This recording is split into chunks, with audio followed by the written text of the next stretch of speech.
My name's Rocco Butlier. I've been doing 1 to 650 skyscrapers and landmarks for about 6 years now, since 2009, and this is my 5th year at Brickworld.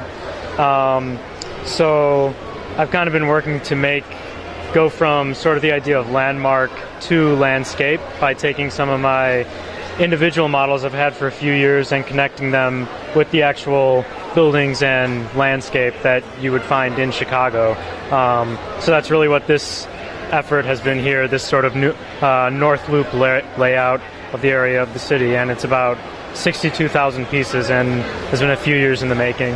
Okay, yeah, and this is an awesome layout. The detail you put in these builds are just incredible. What do you do to plan a layout like this?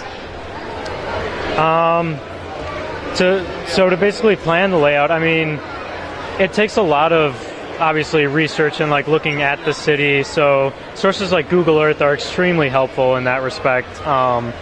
And it's also kind of difficult. Well, I guess Chicago lends itself well to Lego because it's one of the most tightly gridlocked cities in the world. But then parts where like the river comes through and bends is obviously really difficult to handle, because then you got kind of the Trump Tower going against the whole stud grid, and that has to be kind of done with like reciprocal angles and wedges that kind of just sit in with the rest of the base.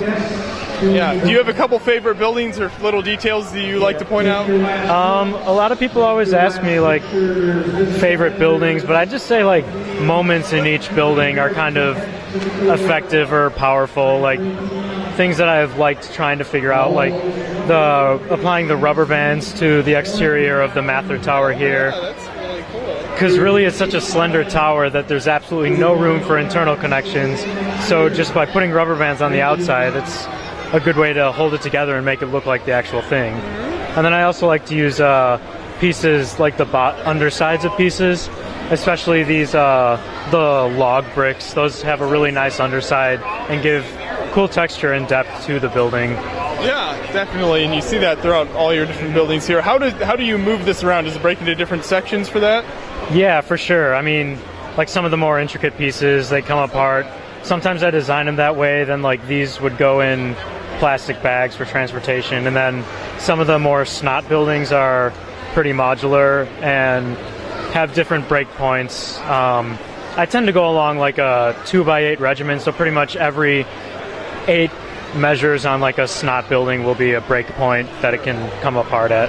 Okay. Well, very interesting. Thanks for taking us through the display. Appreciate it. For sure. Thank you.